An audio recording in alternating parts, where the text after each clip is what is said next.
हम तेरी आराधना करते,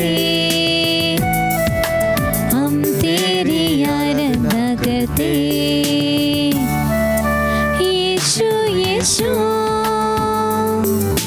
हम तेरी आराधना करते, हम तेरी आराधना करते। हालेलुया। यीशु की स्तुति हो, यीशु की स्तुति यीशु हो, की आराधना हो। यीशु की आराधना। हालेलुया। हालेलुया। ये डेली ब्लेसिंग में हम बहुत बढ़िया से आगे बढ़ रहे हैं और हम प्रार्थना करने वाले एक व्यक्ति बन गया है। लेकिन जब जिंदगी में दुख आते, तकलीफ आते और प्रार्थना करने वालों के जीवन में परेशानी आते हैं तो प्रार्थना करने वालों को कोई प्रॉब्लम नहीं, लेकिन देखने वालों को प्रॉब्लम होते। और देखने वाले लोग ऐसे कमेंट मारते हैं और ऐसे बता देते हैं कि तुम इतना प्रार्थना करते हो, प्रार्थना करती हो, तुम्हारे ज़िंदगी में अभी क्या चल रहा है। प्रार्थना करने से बहुत सारे तकलीफ को हमें सामना करना पड़ रहा है और ऐसे परेशानी आते हैं कि हम उसी में एकदम चकनाचूर हो जाते हैं। लेकिन प्रिय भाई और बहन, ये बात को ईश्वर नहीं देखते हैं क्या? ईश्वर को इसके बारे में कोई पता नहीं है क्या? और ईश्वर हमारी प्रार्थना अनसुन करते हैं क्या?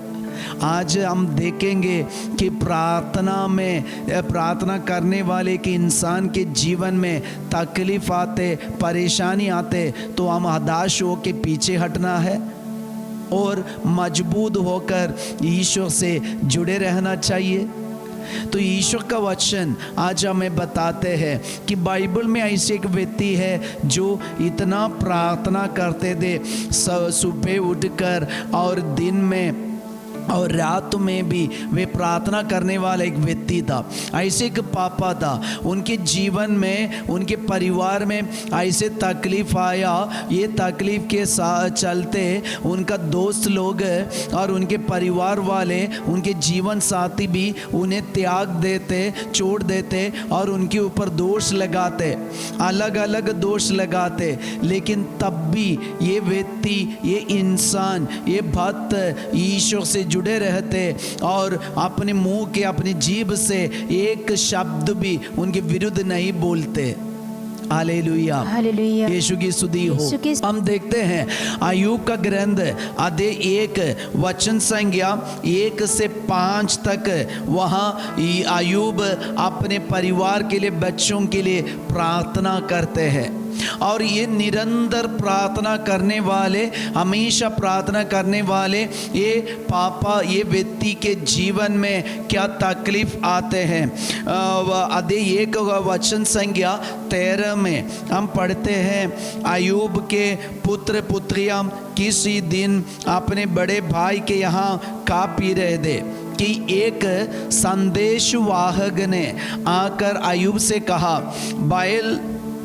बैल हल में जूते हुए थे और गद्दियाँ उनके पास पास चल रही थी। उस समय शबाई उन पर टूट पड़े और आपके सेवकों को तलवार के घाट उतार कर सब पशुओं को लेके गए। केवल मैं बच गया और आपको ये समाचार सुनाने आया हूँ। एक ही व्यक्ति बच गया, बाकी सारे लोग नष्ट हो गए। उनके जीवन में प्रार्थना करने वाले अय्यूब के जीवन में आया एक झटका, पहला नुकसान। और आगे वचन में लिखा है वह बोल ही रहा था।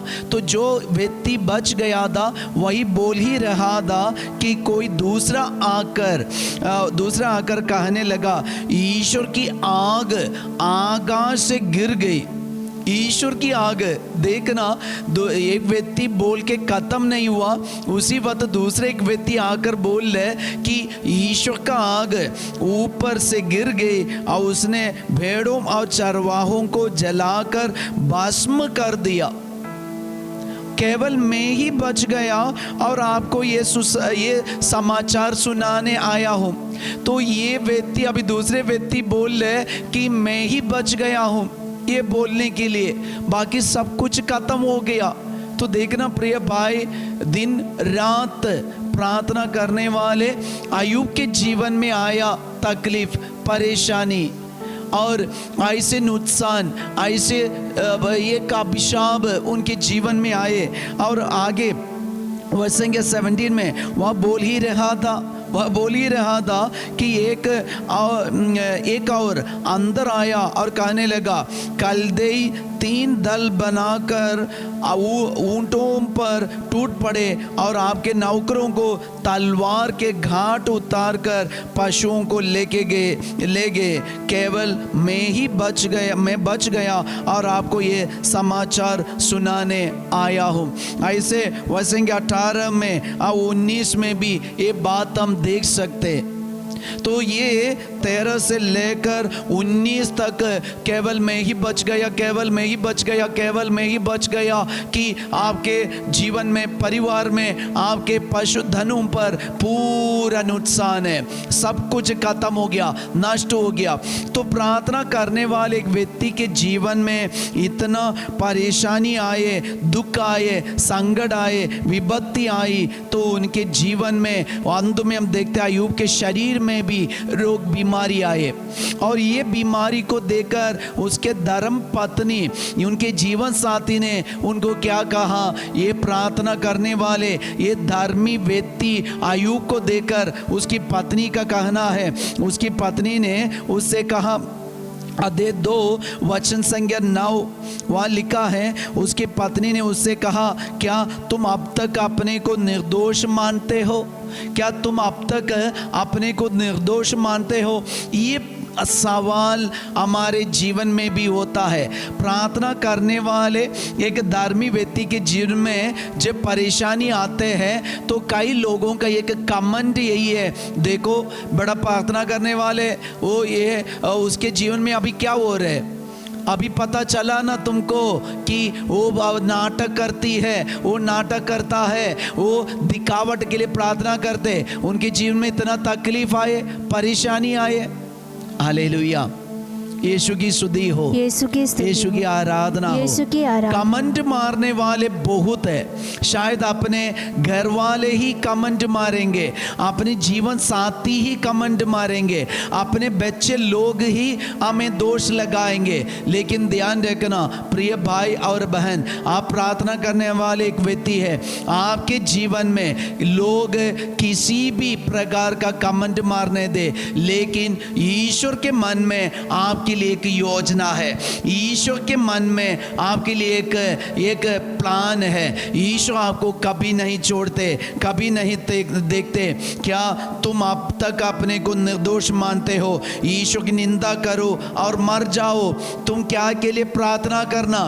तुम्हारी प्रार्थना से मैं सुधर गया। ये कई पतियों का सवाल है अपने पत्नी से, है ना। कई दीदी लोग हमको बताए, फादर आपको पता है मैं उसके लिए रो रो कर इतना प्रार्थना करती हूँ, लेकिन वो मेरे पास आकर ऐसे बोलते, तो इतना प्रार्थना करने से क्या हुआ? मैं शराब पीना छोड़ दिया क्या? तुमको मैं और मारूंगा और तुमको मैं दिखाऊंगा। मतलब कट्टू बन के, कठोर होके ऐसे काम करते। लेकिन प्रार्थना करने वाले प्रिय मम्मी, प्रिय दीदी, प्रिय भाई, प्रिय बहन, कभी हिम्मत नहीं हारना। जिसके पास हम आज भीख मांग रहे और हमें जाके बोलना पड़ता है, आज ईश्वर हमारे लिए उनके सामने ऐसे एक मेज सजाएंगे, वो हमारे पास आकर हमसे बोलेंगे, हमसे गलती हो गए, अब हमारे लिए प्रार्थना करना, और हमारी इच्छा पूरी करने के लिए वो हमारे पास आएंगे। आज हम उनके पास जाते हैं और उनको डिमांड करते हैं और उनको रिक्वेस्ट करते, लेकिन आज आप देखना आपकी जिंदगी में, आपके जीवन में ऐसे एक वक्त आएगा, वे आपके पास आकर डिमांड करेंगे, आपके पास आकर रिक्वेस्ट करेंगे, आपसे अनुनय विनय करेंगे। ईश्वर आपके लिए ऐसे एक मेज सजाएंगे। Hallelujah, hallelujah. यीशु की स्तुति हो। यीशु की स्तुति ये हो। अय्यूब के जीवन में हम देखते हैं, जब अय्यूब अपने परिवार के लिए, अपने दोस्तों के लिए प्रार्थना किए, तो वचन में ईश्वर उनके लिए दिया आशीष हम पढ़ सकते हैं, हम देख सकते हैं। अय्यूब के जीवन में ईश्वर ने दिया एक आशीर्वाद ऐसा है। अय्यूब का ग्रंथ अध्याय 42 वह संख्या 8, इसलिए अब 7 बछड़े और 7 बड़े मेढ़े लेकर मेरे सेवक अय्यूब के पास जाओ, अपने लिए होम बलि चढ़ाओ, और मेरा सेवक अय्यूब तुम्हारे लिए प्रार्थना करेगा, और मैं उसकी प्रार्थना स्वीकार करूंगा, और तुम्हारी मूर्खता के अनुसार तुम्हारे साथ व्यवहार नहीं करूंगा। यद्यपि मैं तुम लोगों ने मेरे सेवक अय्यूब की तरह मेरे विषय में सच नहीं कहा। प्रभु ने अय्यूब की प्रार्थना स्वीकार की।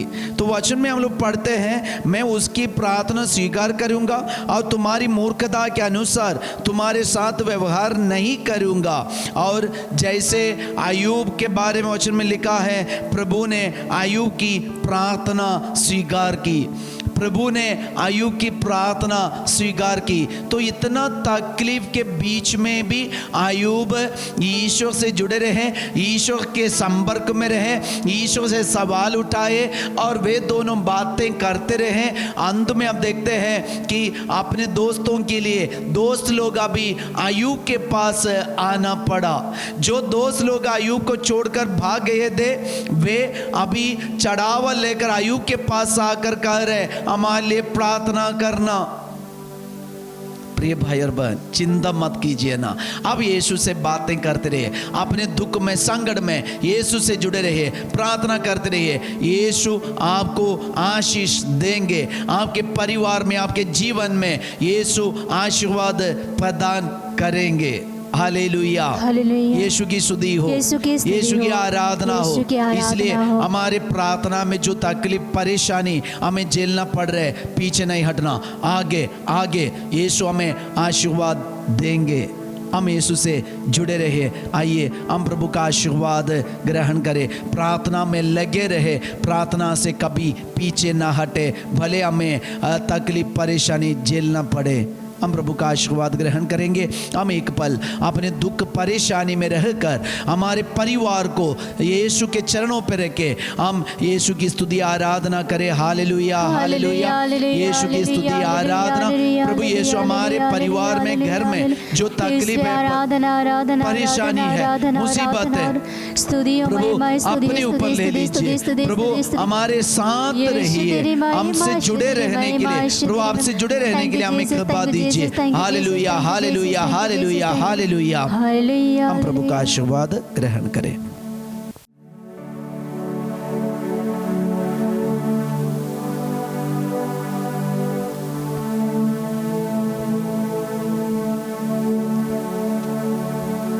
सारे तन मन से, सारे शक्ति से, सारे आत्मा से